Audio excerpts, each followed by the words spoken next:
नमो नमः।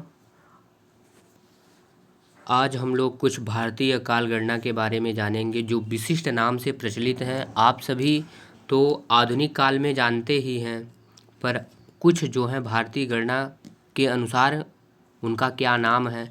जैसे कि कहते हैं एक अहोरात्र। अब एक अहोरात्र क्या है? आप लोगों ने शब्द तो सुना ही होगा, एक अहोरात्र। एक अहोरात्र बराबर 24 घंटा। जब 24 घंटा व्यतीत होता है उसी को एक अहोरात्र बोलते हैं।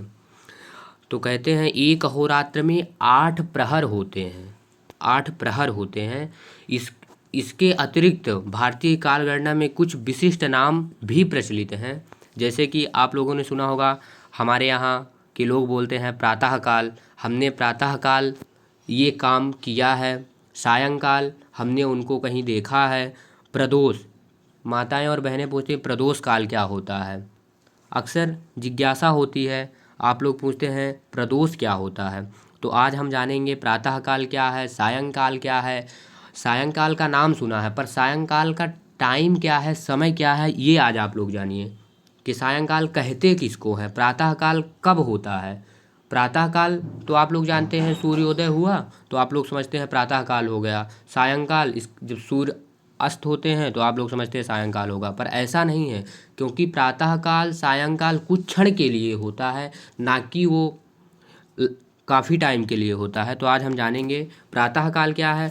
सूर्योदय से 3 घटी तक, जब सूर्य उदय होते हैं उसके बाद 3 घटी तक वो उसको हम बोलते हैं प्रातःकाल। और सायंकाल क्या है? सूर्यास्त से 3 घटी तक, जब सूर्य अस्त हो जाते हैं तब 3 घटी वो समय को क्या बोलते हैं? सायंकाल बोलते हैं। इसी तरह अब आप पूछेंगे घटी क्या है, तो 1 घटी बराबर 24 मिनट होता है। इसी तरह आप गणना कर सकते हैं कि 3 घटी बराबर कितना होगा। अब प्रदोष काल क्या है? सूर्य अस्त से 6 घटी तक, जो सूर्य अस्त जब हो जाते हैं तो 3 घटी तक तो सायंकाल रहता है और 6 घटी तक उसे बोलते हैं प्रदोष काल। प्रदोष काल मतलब उस काल में कुछ करने का मतलब शुभ नहीं होता है, कोई भी कार्य शुभ नहीं होता है। अब है निशीथ काल। निशीथ काल क्या होता है? तो कहते हैं अर्धरात्रि के मध्य की 2 घटी जो होती है, निशीथ काल उसे कहते हैं जो अर्धरात्रि के प्रथम मध्य की जो 2 घटी होती हैं उसे हम बोलते हैं निशीथ काल।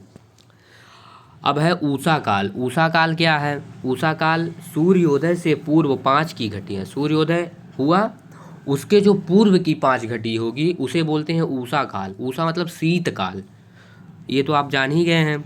अब कहते हैं यहाँ पे थोड़ा सा मिस्टेक हो गया है पीडीएफ बनाने में, तो यहाँ 35 हो गया है, पर यहाँ पे 30 अहोरात्र। 30 अहोरात्र बराबर जानते हैं 30 दिन। 30 दिन अभी आपको हमने बताया है कि एक अहोरात्र का मान कितना होता है? 24 घंटे का। तो इसी तरह आप 30 अहोरात्र जब व्यतीत होते हैं तब एक पक्ष होता है।